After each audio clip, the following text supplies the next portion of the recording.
आज हम देखेंगे बेमिसाल मंजिल का दिया गया नया स्टॉक टिप आईटीसी।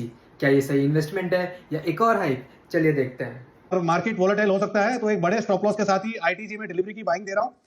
430 का लगाएं डिलीवरी के अंदर स्टॉप लॉस, और 510 पहला टारगेट, 525 दूसरा टारगेट।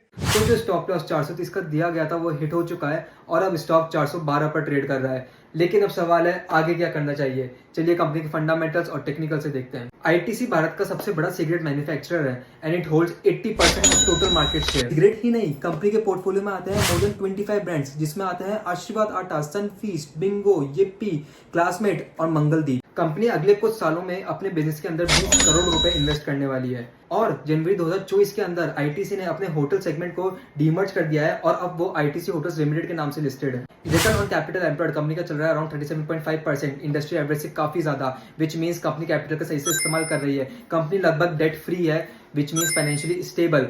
कंपनी की सेल्स 2019 में 48,000 करोड़ से अब 70,000 करोड़ हो गई है 2024 के अंदर, which means 50% growth and company is also making consistent profit of around 24%। ITC हर साल 13 रुपीज पर शेयर का डिविडेंड पे करती है, जो कि लॉन्ग टर्म इन्वेस्टर्स के लिए स्ट्रॉन्ग पैसिव इनकम है। आपको पता है आईटीसी के अंदर कोई प्रमोटर नहीं है, पूरा stake foreign investors, domestic investors और पब्लिक के पास में है।